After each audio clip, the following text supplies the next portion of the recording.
दोनों नेता जो खड़ा है दोनों चोरे दिख रहा है, तो पब्लिक कहती है चलिए दोनों तो चोरे हैं तो अपना जाते वाले चोर को दे देते हैं। नरेंद्र मोदी को वोट लोगों ने दिया है ना बिहार में। नरेंद्र मोदी के जाति के कितने लोग बिहार में रहते हैं? एक भी नहीं। अब उन्होंने काम नहीं किया वो अलग बात है, लेकिन लोग तो जाति से ऊपर उठकर वोट दिए ही है ना भाई। नमस्कार, लाइव स्ट्रीट में आपका स्वागत है। मैं हूं आपके साथ प्रीति झा।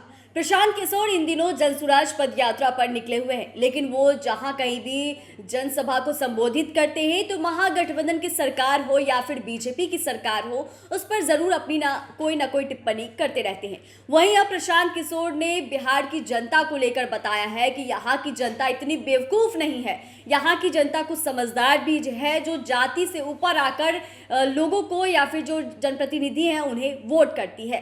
प्रशांत किशोर क्या कुछ कहते हुए नजर आ रहे हैं वो सुन लीजिए। लेकिन एक बार प्रशांत किशोर ने यह भी कह दिया कि जनता यहाँ की यह भी देखती है कि दो नेता अगर खड़ा है उसमें से कोई दो चोर नेता है तो वो सबसे पहले जो अपनी जाति का नेता होगा उसे ही वोट करते हैं। लेकिन दूसरा उदाहरण भी प्रशांत किशोर क्या कुछ कहते हुए नजर आ रहे हैं और बता रहे हैं, सुनिए। भाई दोनों नेता जो खड़ा है दोनों चोरे दिख रहा है, तो पब्लिक कहती है चलिए दोनों तो चोरे हैं तो अपना जाते वाले चोर को दे देते हैं।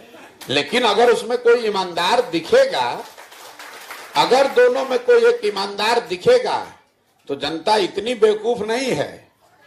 अगर कोई ईमानदार दिखेगा तो जनता उसको वोट देगी। नरेंद्र मोदी को वोट लोगों ने दिया है ना बिहार में। नरेंद्र मोदी के जाति के कितने लोग बिहार में रहते हैं? एक भी नहीं। लेकिन लोगों ने ऐसा समझा कि मोदी जी को वोट देंगे तो हमारा विकास होगा, तो लोगों ने जाति धर्म से ऊपर उठकर वोट दिया उनको। अब उन्होंने काम नहीं किया वो अलग बात है, लेकिन लोग तो जाति से ऊपर उठकर वोट दिए ही है ना भाई। यहां जितने लोग बैठे हैं, मान लीजिए इसमें 100 आदमी अगर है, 100 में 40-50 आदमी तो मोदी जी को वोट दिया होगा, भाजपा को।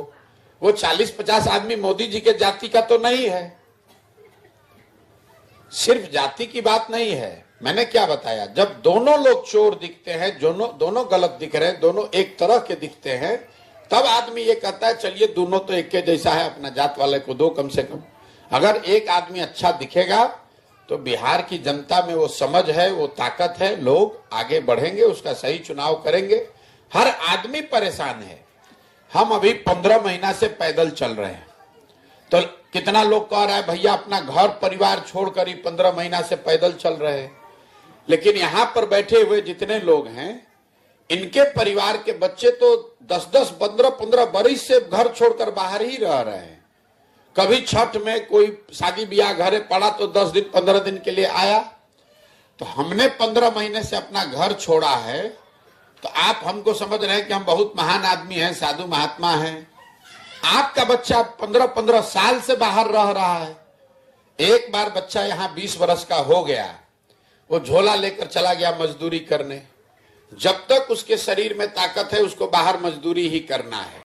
तो आपने सुना कि प्रशांत किशोर जहां लोगों को बता रहे हैं कि किस तरीके से वो लोग जाति के आधार पर वोट डालते हैं, लेकिन वहीं उन्होंने बीजेपी का जो उदाहरण है वो भी दिया कि नरेंद्र मोदी की जाति की संख्या बिहार में कितनी है जिन्होंने वैसे लोगों को वोट दिया है, नरेंद्र मोदी को वोट दिया है। और वहीं उन्होंने यह भी बताया है कि बिहार में ऐसा नहीं है, कुछ समझदार लोग भी हैं। अगर चोर दो नेता खड़े हैं और वहां पर कोई समझदार नेता है तो बिहार की जनता जो है समझदार को भी चुनेगी। हालांकि वो बात अलग हो गई कि नरेंद्र मोदी ने यहाँ पर कुछ काम नहीं किया, लेकिन लोगों ने ये सोचा जरूर था और ये समझा था कि शायद नरेंद्र मोदी को वोट देंगे तो बिहार का विकास होगा। तो लोगों के बारे में कहते हुए नजर आ रहे हैं, जो लोग वोट डालते हैं उनके बारे में तमाम बातें थी कि किस तरह से यहाँ पर लोग जो है वो जाति से ऊपर उठकर भी अपने जनप्रतिनिधि को चुनते हैं, अपने विकास के लिए सोचते हैं और उन्हें वोट देते हैं। चैनल को सब्सक्राइब करें, फेसबुक पेज को लाइक करें। वीडियो देखने के लिए आपका धन्यवाद।